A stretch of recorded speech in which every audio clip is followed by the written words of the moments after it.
দুই শালিকের নতুন একটা পর্বে আমরা দেখব যে গোরা আর পিয়ারকে রান্না করছে। গোরা পিয়ারকে বলে, তোমার কি ব্যাপার, তুমি ঝির কথা সব মেনে নিচ্ছ, ব্যাপারটা কি তখন পিয়ারকে বলে যে ফাটা বাঁশে পা আটকেছে। তারপর সবাই খেতে বসলে ঝিলিক সবার পাতে মাংস আর পোলাও দেয়, কিন্তু গোরা আর পিসিমণি আর পিয়ারকে থালাতে নিমবেগুন আর করলার ঝোল আর ভাত দেয়। তাতে পিয়ারকে প্রচন্ড রেগে যায়, রেগে গিয়ে উঠে চলে যায়। তখন ঝিলিক গিয়ে পিয়ারকে বলে, জোরাক ভালো নয়, আমি কিন্তু আঁখি নয়, আমি হচ্ছি জুডো ঝিলিক। পিয়ারকে বলে যে আমার মাথায় হাত বুলিয়ে দাও, যাতে সবাই ভাবে যে আপনি আমাকে কত ভালোবাসেন। তখন হাত বুলিয়ে দিতে গেলে এটা দেখে গৌরব রেগে যায়। অন্যদিকে দেবা পিয়ারকের অফিসে গিয়ে পিয়ারকে চেয়ারে বসে। পিয়ারকে এসে বলে যে কে তুই? তখন দেবা বলে, আমি আপনার জন্যই অপেক্ষা করছি, তুই এখানে এসেছিস কেন? দেবা বলে যে আমি আঁখির জন্য এসেছি, আঁখি কোথায়? তখন পিয়ারকে বলে যে আমি জানি না আঁখি কোথায়, 24 ঘন্টা সময় নিলাম আমি, তার মধ্যে তোকে চুল্লিতে পুড়িয়ে সেই ছাই বস্তিতে মিলিয়ে দেব।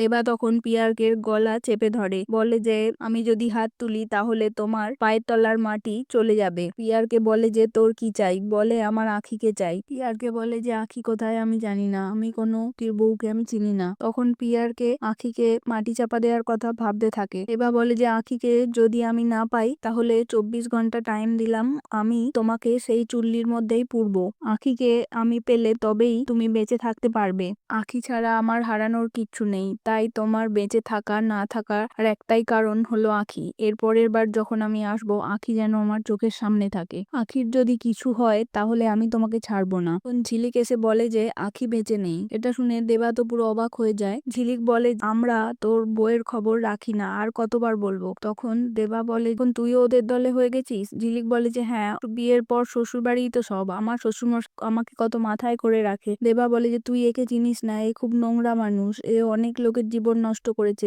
যেটা তোর হিসাব নেই। ঝিলিক তখন বলে তুই হিসেব দে। দেবা তখন বলে যে এ এক মহিলা আর তার ছেলে জন্ম দিয়ে অস্বীকার করে রাস্তায় ফেলে দিয়েছে। ঝিলিক তখন বলে কে সেই ছেলে? তখন দেবা বলে যে সেই ছেলে আমি আর আমার মা। পিয়ারকে তখন ভাবে যে ও দেবা তাহলে রিতার ছেলে। তখন দেবা তার মানিব্যাগ থেকে একটা ছবি বার করে দেখায়, যেটা ঝিলিকও পিয়ারকের ঘরে সেই ছবিটা দেখেছে।